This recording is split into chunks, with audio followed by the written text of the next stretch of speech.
Okay, so we're going to finally tackle the ear now.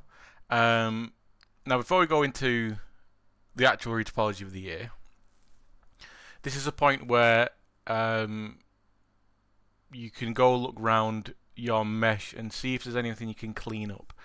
See if there's any edge flows you can basically reconstruct, if there's any dodgy edges. I'm saying that because I've came back and I'm really not happy with this area here, with this really, really squashed polygon here.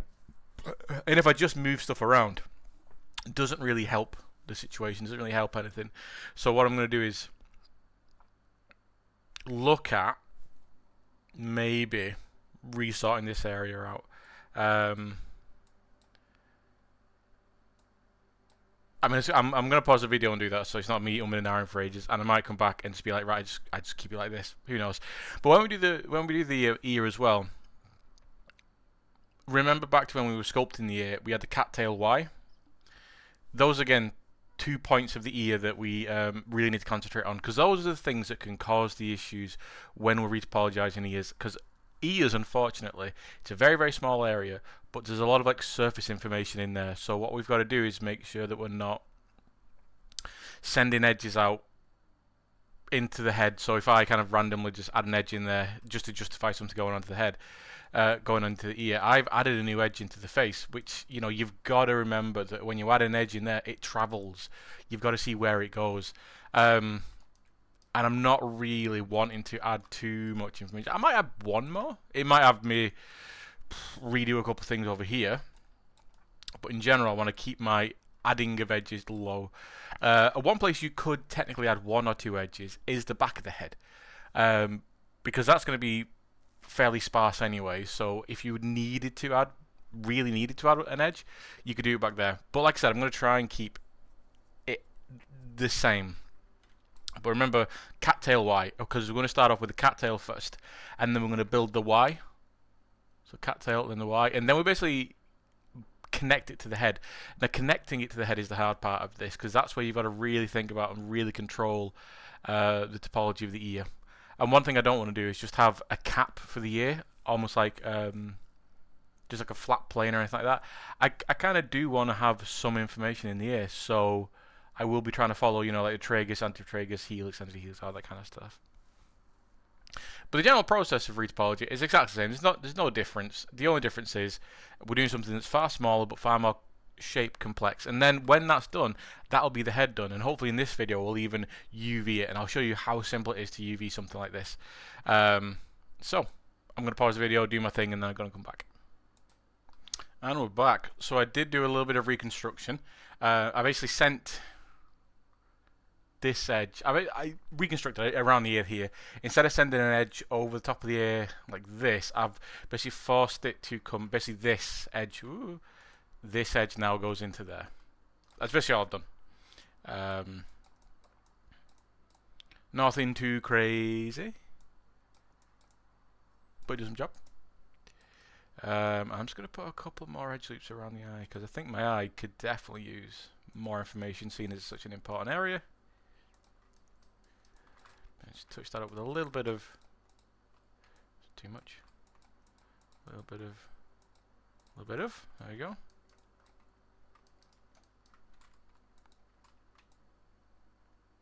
Around the nose, there you go, cool. So yeah, I also got just a reference image of an example of ear topology. It's quite good, it's quite low poly, but you can see there is still that cattail Y kind of shape going on. You've got the cattail going round, and then you've got the Y shape. So cattail, and then the Y. So the cattail's where I'm going to start off with first. I'm going to start off in here. I believe this is called the tragus, maybe the helix. I'm going to start off here. I'm basically going to go around, nice and low poly. I'm going to bring it in here. Now, like I said, one of my main goals, main things, is not to add any new edges coming out if I can help it. Now, I did add an edge in there. 1, 2, 3. 1, 2. I'm going to add another edge at the back here, just to even things out a little bit, because I still want that thing, you know, the half thing where everything is equal, top, bottom, left, right, all that kind of jazz. So, okay. and where are my halfway points. So I've got my halfway point at the top of my ear there, halfway point at the bottom of my ear there, halfway point in the middle of my ear there, halfway point at the back of my ear there. So again, still working on them halfway points. So let's get in. Enough talking. So I'm going to start off with just a landing point, just a square, and I'm going to start to extrude around the ear, keeping a nice and low res for now. Okay, so that's the top of my ear. I'm going to try and keep that in line going into the top of my ear here. Again, always think about them halfway points. Then we go. Then we go a bit further back to about here. Then we go further down to about here. Then we go, sorry for sniffing as well, I've got a bit of a cold coming. And then, okay, really, really basic. I can add an edge there. I can add an edge there. And for now, that's okay. In fact, I'm going to carry this on and I'm going to turn this around to go up into the ear like this. So I try and keep these things unwelded for the first kind of half of this whole process, because I might end up actually either bridging a face in between there or straight up just smashing that into there like that. I'm not sure just yet. And what I'm doing here is I'm making a bit of a spiral, so I'm coming out of the ear round, making that cattail going up, and then I could go up again, and that might even go into the ear there. In fact, I'm going to keep like that for now. And as you can see, I'm trying to, you know, line up those areas with each other so I can bridge them or weld them very quickly later on. Like that.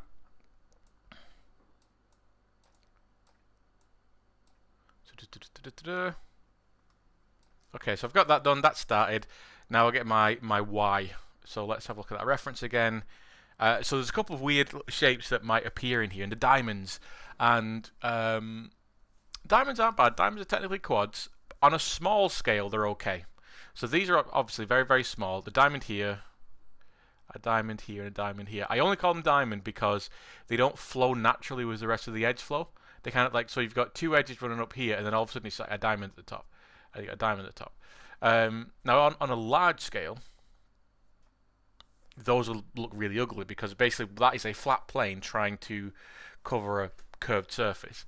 And on a large scale, that would not work. On a small scale like this, you're not going to notice. And it helps us redirect stuff. So I'm just going to smash in a Y shape for now. So boom, boom.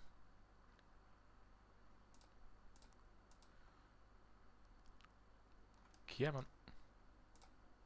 There we go.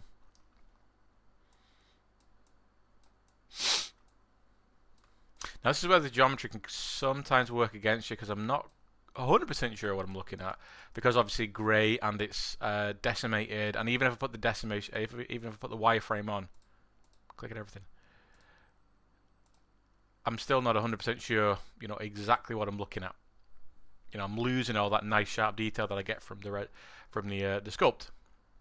But I'm using that thinking. So let me just pull this down to here. This is where the Y shape ends. Put one in the middle, have that curve around. And I'm thinking this edge here could probably line up with this one. This edge here could probably line up with this one. So again, I'm thinking of where I can send these things around.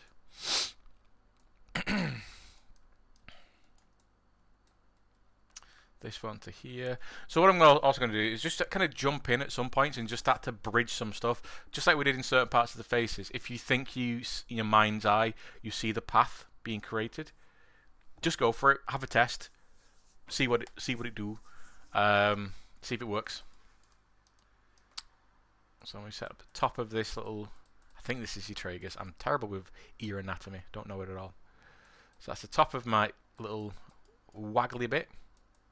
Again, I think it's your tragus. Okay, so that's there. And I'm going to try and think, well, this edge here runs into this one. Okay. Right, start filling stuff in. Boom, boom, boom, boom. Okay. Put an edge in there so it wraps into the ear a bit more. Okay. Let's make something like this for here. So I'm starting to bring this round.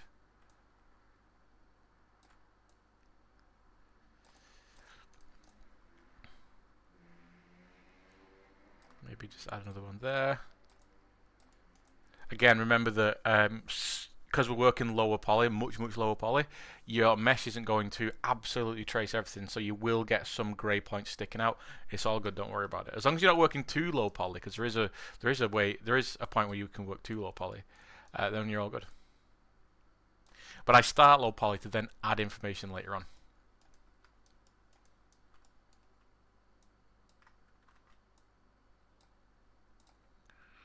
So triangles there. It's no bother though for now.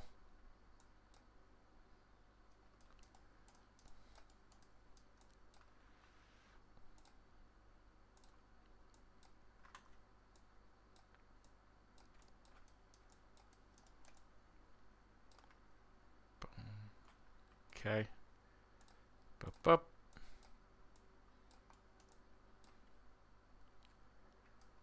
Step back, see what we've got. So we're starting to fill the ear in a little bit. So I'm running round the ear. There's no real massive edge flow with the inside of the ear. Oftentimes it's the shape of the ear itself. If you've got someone with very small ears, very big ears, elf ears, orc ears, no ears, whatever, you've got to kind of solve the mystery per ear. Again, unless you're doing like character creation screen stuff, a lot of this stuff might be very different from character to character because of, you know, if you imagine games like Dishonored and all the very different kind of like caricature characters in that game, it's quite hard to say that, you'd need a lot of edge flow, different types of edge flow. Right, so I'm seeing this edge here going around into this edge here. So what I'm going to do is just start to fill it in.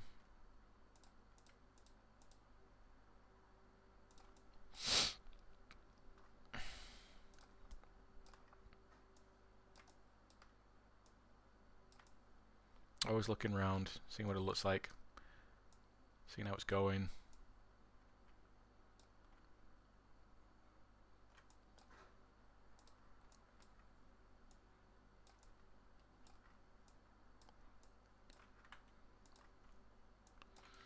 Okay, starting to fill it in. It's why it's very important to line up these edges as well. As I've been kind of like moving around, I'm always trying to line these edges up with the edges that are coming out. So like here, for instance, like there and there. And what I just did then, just do there, because it's so much easier to then fill that in later on. Now here we've got an issue, right in this area.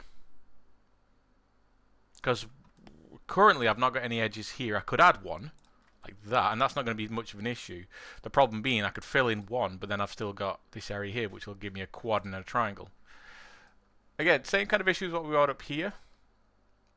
These are fixable. In fact, I'm going to leave it like that for now.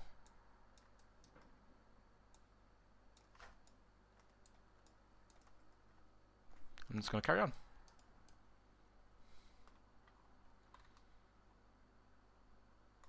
In fact, looking at it.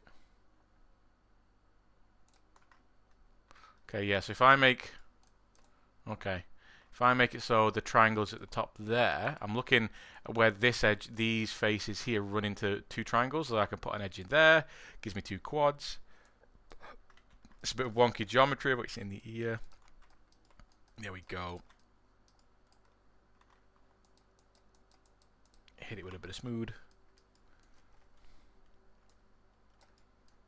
Okay, I'm going to start adding edges in at the top here, because this is getting really soft. This needs to have bit more softness. This is a big smooth curve, so I'll need a few more faces there to kind of help me get that nice big smooth curve at the top. And I'm going to see if that helps me be able to fill anything in. Okay, so you can see there I've got an edge this edge here runs into this edge here, so I can fill that one in. This is all stuff I pre-set up at the beginning as well.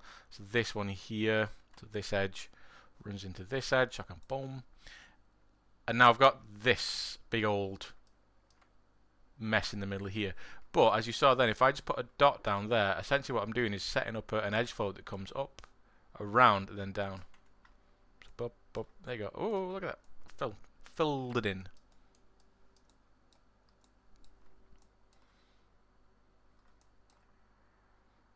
Now there will be points as well where the edge flow is a bit weird, where any software, to be honest, won't be able to really, for some reason, compute the edge flow of it.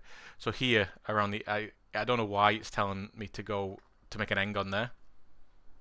Not a clue, because this should really just be going round into itself. But it's okay.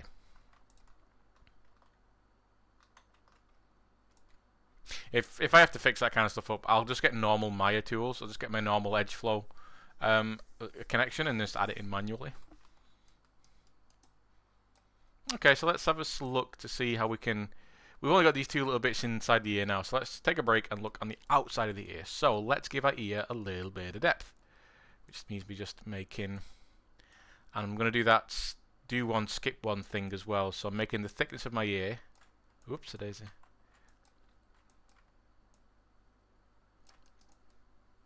I'm doing one, skipping one, because then I can just check that that's actually working and then fill it in later on after I've decided I'm good.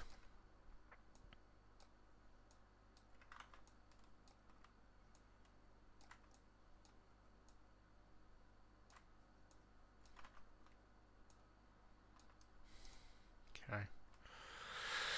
That has welded in, and I will keep it like that for now.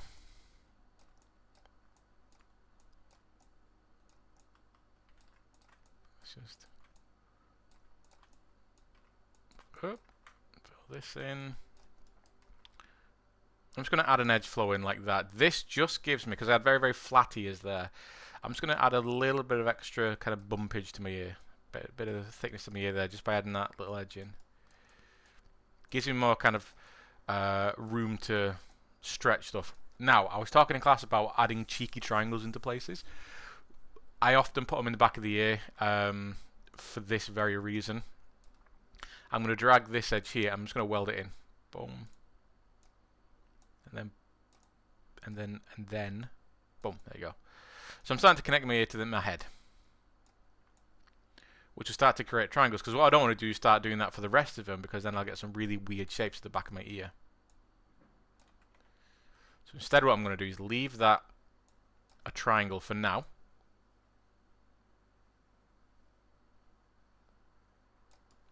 And then just start building the back of my ear.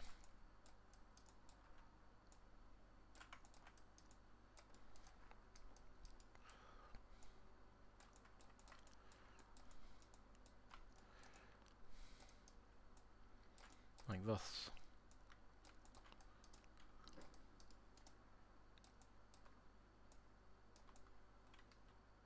Okay. Bit of a nasty triangle there. I'm not a mad fan of it, so I'm going to take that away.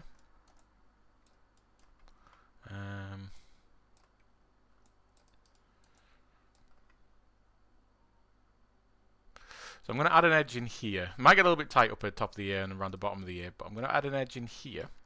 In fact, I'm going to delete that, add an edge in there, because I don't really want it to go into the back of my ear. So I'm going to redirect. So, because if I just added it in like that, it's going to go around the back of my ear, around the top of my lobe kind of area. Don't want that. Instead, what I'm going to do is just take that face away, add the edge in, and then rebuild that face there. Hey, and that quad fixed. Because why I'm doing that is because I'm looking at what's coming from below. So I've got this single face here going up like this, and then I've got two faces now. So I'm going to do something really cheeky. I'm going to add an edge in here, and I'm going to boom redirect it like that, which then gives me an issue there because now I'm pointing an edge out into the world. So ears can be stumpers sometimes. So I'm just going to bring that back.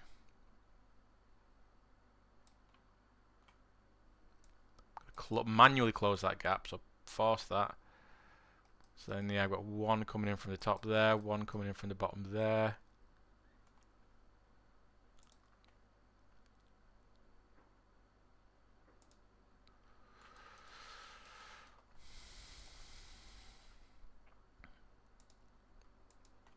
There we go. So actually quite tight around the ear there, but I'm gonna carefully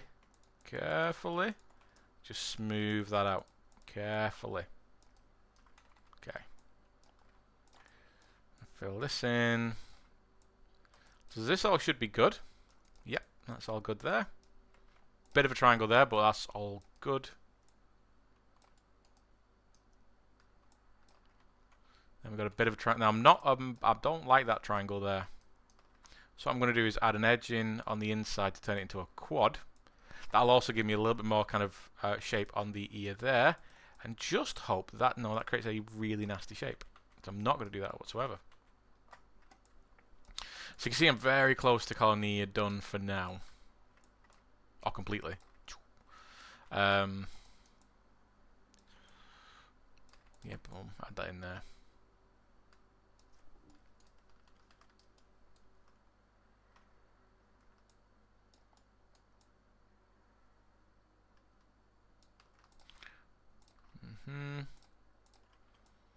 So again, just adding a few carefully positioned triangles just to help me add a bit more kind of mass to the ear.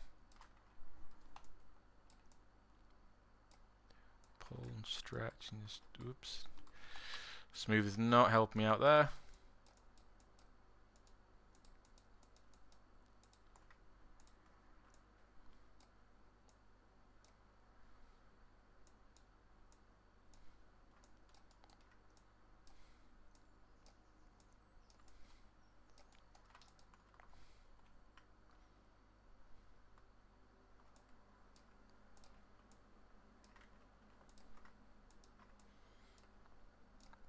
And I'm doing the same thing, I'm just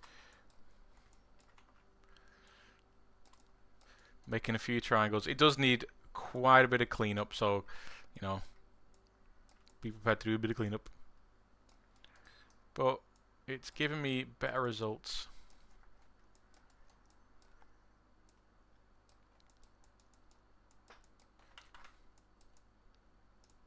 Just got to make sure I'm not adding tons in as well, because I've still got to solve the issues of the inside of the ear that needs to be solved.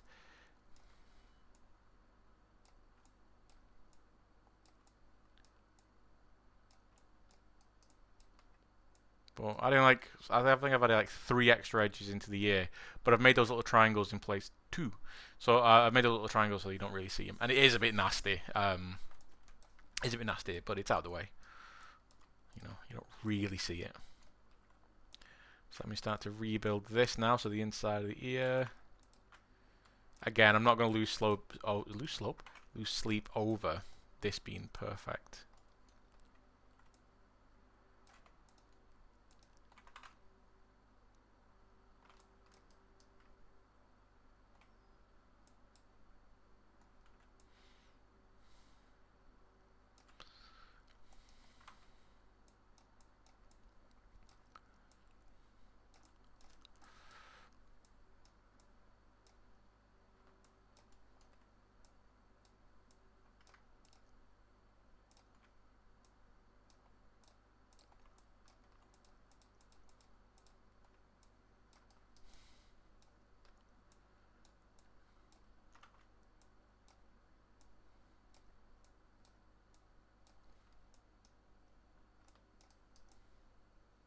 Okay.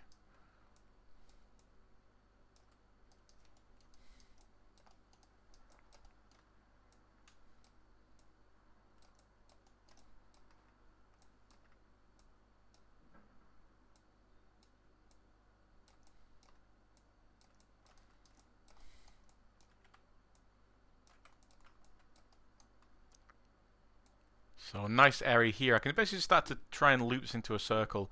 I've got this little corner here, so I could try and have something go into it in a straight line like that, or I could make one of these little turns. So boom, boom. Start turning that into itself. Ooh, although that's setting up for a spiral. And we don't want spirals are basically things that spiral. They don't form a full loop. So I think what I'm going to do is boom, boom. Okay. Set up a bit of spiral there. No, sorry.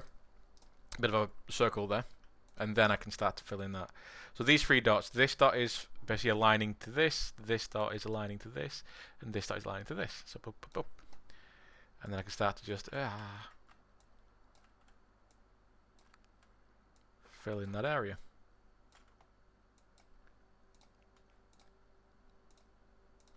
This is, you know, getting rid of some information. The whole point about redirecting into loops or into themselves is so that that information is not going anywhere else.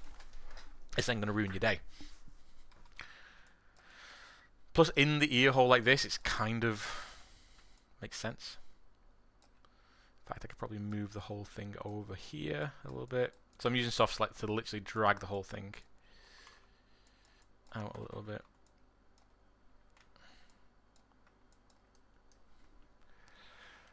If I do this to this, I've got Bobo. No.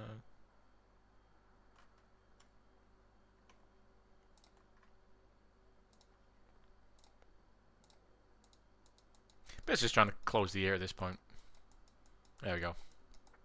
Again, a little bit dirty. I don't really care. Who, you know, when you're that far away from it, who cares? Oh, and that's the ear done. Okay, so a bit of a choppy. It's not. The ear's not done. We got this little horrible bit. It's the lobe. I think I have to do some. Okay, so we're almost done. I'm going to rebuild the lobe because I do feel like the lobe needs a bit more information than what I've given it here. So I'm going to do is build a loop which does this. That. How's that? Okay, so that's kind of tracing the bottom of the ear. I've borrowed that. There we go. So I'm risking putting a bit too much information here, but it's all salvageable. I'm not worried. Boom. Boom.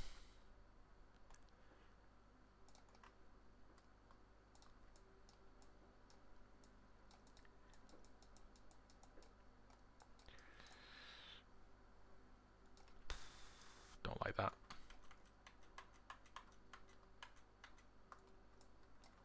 So I'm going to take both of them away.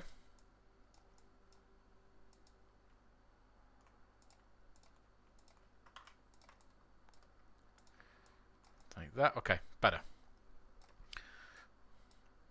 So I've added a bit more information, so it's tracing the bottom of the lobe a bit more, but we've still got the issue of there's, you know, a lot of faces in here going into not many faces down here. But that's all good, because I believe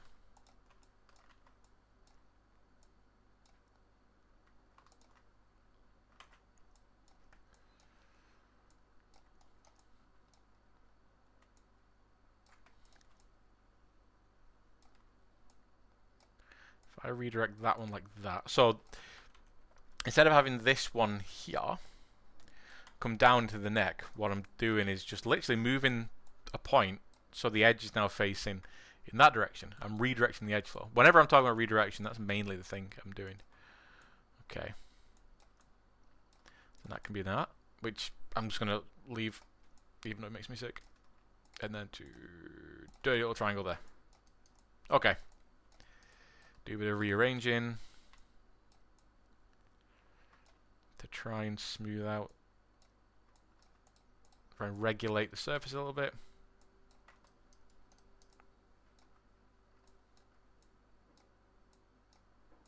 Okay. Done. I'm going to call it done for that. So there we go. That is a fully retopologized face. So if we do a smooth, forgetting where everything is, not use Maya in a hot minute. There we go. Boom. Is it the best UVing job? No. UVing retopology job? No. It's pretty decent. I like some of the shapes that I've made there. One of the issues is because it's not got an open mouth, it's got a closed mouth. I've had to do a bit of dodgy stuff around the mouth there. Having an open mouth, having a mouth bag, and being able to have both the lips as separate entities so they can kind of like, comfortably, realistically sit on top of each other, that's always going to be better. I could cap off the back of the eyes, but I'm not going to bother doing that. The ear's looking decent. It's a few kind of wonky, hidden triangles and stuff. But like I said, I often do that myself because I like having the ears be a little bit more kind of defined. And just before,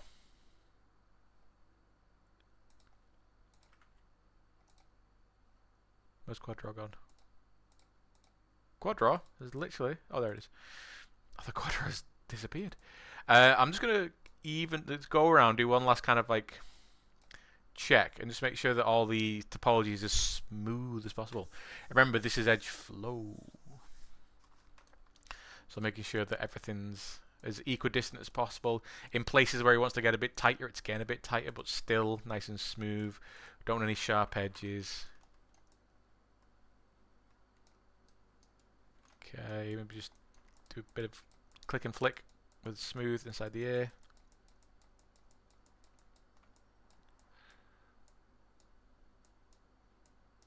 Okay, I am calling it done. So do a save. Boom. We'll isolate. Boom. Okay. So yeah, that's the head done. Now in this one video, I'm also going to show you how easy it is to actually unwrap the head, and I'm going to show you two kind of methods of doing it. One that is very, very, very, very easy to do, and it gives you a very, very nice layout, and one that's a little bit more technical, but it's more kind of professional. It's something you'd see inside games, and when you see these facial UV maps, that's kind of what you're looking at. And in some games, you do see, the one I'm going to show you first. So I'm just going to pause the video, and I'm going to come back and do that. Okay, let's give it a go. So, number one, obviously, make sure it's saved. And I'm going to switch my workspace to UV editing. Open up my UV editor. So currently that's our UVs. Obviously, back in the first year, when I first would show you something like this, you'd be like, oh my god, end of the world. Nah, it's super easy. We do one projection, and then depending on the type of UVing you do, or how kind of like perfect you wanted to get it, you'll do a few other things, but I'll do the really easy one first and tell you why it's good and why it's bad. The pros and cons. So yeah, let's take a picture of the front of this person's face. I'm going to create a planar projection looking down the z-axis, making sure that the image width height ratio is turned on. Click OK, boom. All good. Projection done. Now all I'm going to do is make two cuts. One around the back of the head and one underneath the throat. Well, let's have actually, I'm going to do one first just to show you stuff. So I'm going to put a cut from the back of the neck all the way up to where the hairline would be. So I'm going to say about there. Maybe it's a bit high. It's about there. About there. I'm going to cut. So now I've put a cut on the back of the head. Remember, that's while hovering over the UV editing window. It's Shift X. And then I'm just going to do an unfold 3D on that one. So make sure we're unfold 3D. Boom. And then all we're going to do is straighten it up. So modify, straighten shell. And then we're going to hit that with another unfold just to kind of, maybe just do another. That should be good. And then I'm just going to, scale the whole thing to fit the area. There we go. Cool. And that's technically the head done. Then we've got space at the bottom there for eyes, for teeth, for tongue, for whatevs. So why is this good? Well, it's very, very simple. You get a good UV. But you get a decent UV. It's very quick. And it's fairly evenly relaxed across the surface. If we turn on the checkerboard, we'll be able to see that, you can see there's no massive changes. In the neck, it gets a bit bigger because, it gets a bit small because the neck's being stretched. So in fact, if we turn on the pressure, so remember red is compression, blue is stretching. So you can see around here, but the ears, the top of the ears are getting red because they're getting compressed. That's because they're trying to unfold both the front and the back flat. And then the back of the head and the neck and the top of the head are getting stretched because obviously the face is in the middle, so that's taking a kind of priority, and it's stretching, it's basically pushing out against everything else and stretches it. Some of the colours are a bit intense. A little bit of compression in the chin, same thing because she's got quite a big chin, so that's being compressed downwards. So, but generally not bad at all. You can still take this into Painter and do a perfectly good job with it. Why this is not good is because there's a bit of stretching, which you'll always have anyway. But for me, the biggest negative about this is because we've kept it as one big UV, which is very good for texturing, especially if you do it the old-fashioned way. Because you kept it as one UV, it means that, you know, she's got a big chin, so all this area down here is going to get compressed because everything's trying to lay down flat. It's like, what have I got in front of me here? It's like getting a box. There you go. It's like getting a box there that's open. So I've bought some new toothpaste today. It's like getting a box like that, and basically pushing it down like that. We've cut the back of the head, we've opened it up, and then we're pushing the face down. So things are going to start to push and stretch. Now we can actually solve this. This would be bad if we were doing the old-fashioned way of texturing, like in Photoshop. But if we're doing it in Painter, it's not as bad. Especially if we're doing it at a nice resolution, because then you're going to get less badness happening. So what I'm going to do is think of a good place to cut the neck off. So that was like option one. The next one, cutting the neck off, I'm going to think, could I go like around here, the bottom of the throat, back of the neck? Or could I go like a full ring down here? I'll probably do a full ring down. Yeah, I'll do a full ring down here. So I'll just cut that off. Move that a bit lower. And then I'm also going to cut below the chin to just underneath the chin there. Like that. And I'm going to cut the ears off. I'm going to find a nice loop that goes all the way around.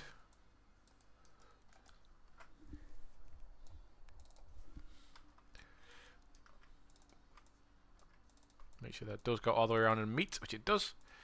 Like that. So I'll cut those. And I'm going to move those out the way.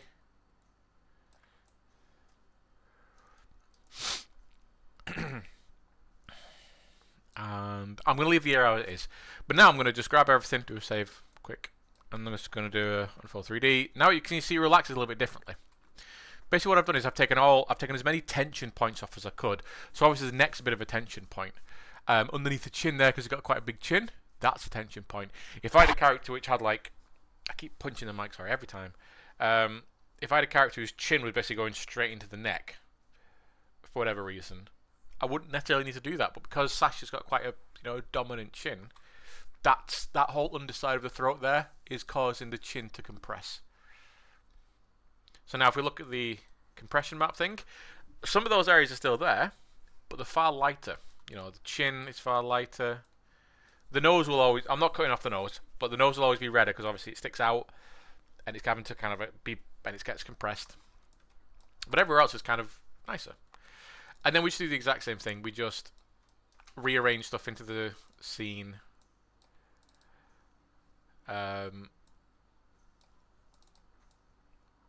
again, we've still got spaces for eyes and inside the mouth and teeth and all that kind of stuff.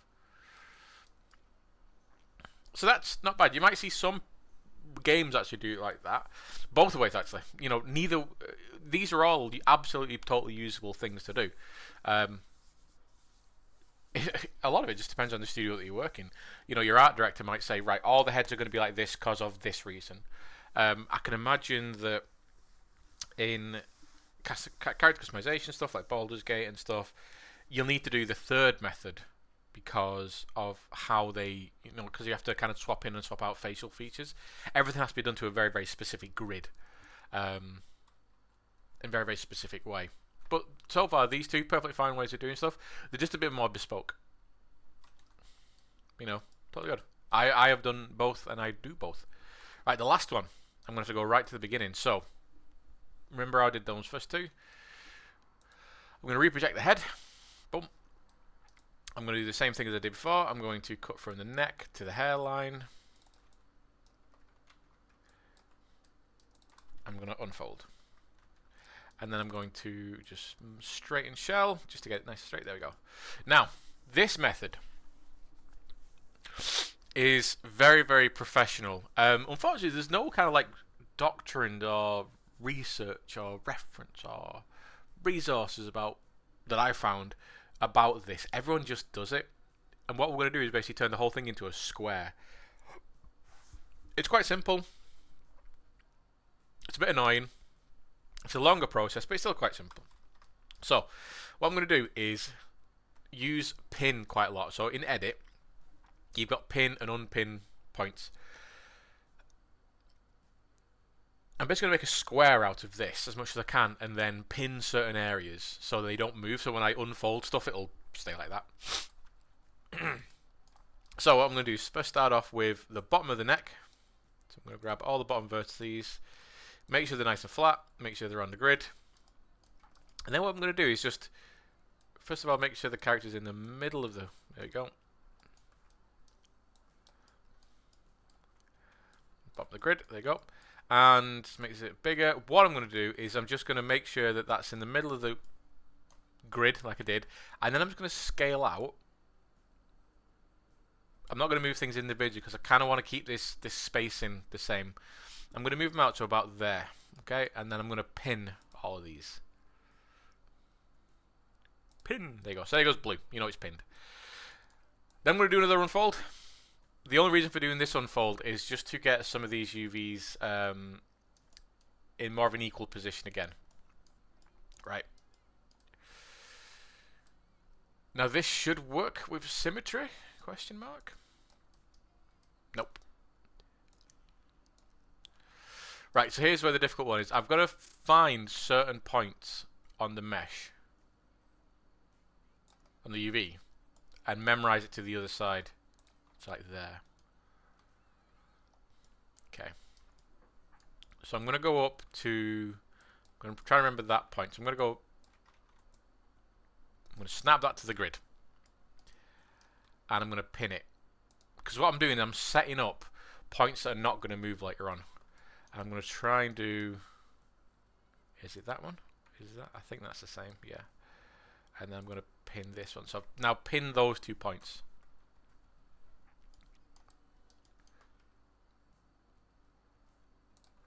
And I'm going to grab all these, flatten them off, snap them to the grid, pin them. I'm going to grab these ones, flatten them off, snap them to the grid, pin them. And I'm going to UV this again.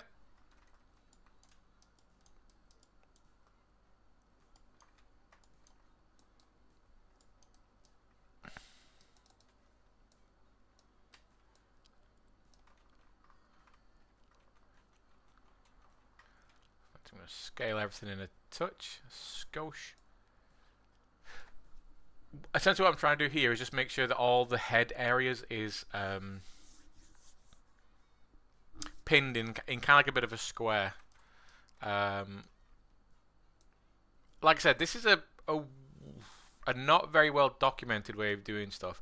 I'm not a mad fan of doing it myself, but it is something that studios might ask you to do, and it's something that is good to know how to do if you want to be a character artist. So I'll pin the top ones there. There you go. So pin those, and then I will unfold. There you go. Boom. That's what I want. Perfect. Now that's the third way of doing stuff, and then I can unpin everything. Just as long as you don't unfold it, so unpin everything. The reason being that a lot of games in the past and a lot of games these days have switchable textures, especially if you're having like a lot of NPCs walking around. You'll not have a separate mesh per NPC. You might have like 4 or 5 meshes, but your textures might be different. So especially games like GTA and I think Left 4 Dead was the first one to do this properly.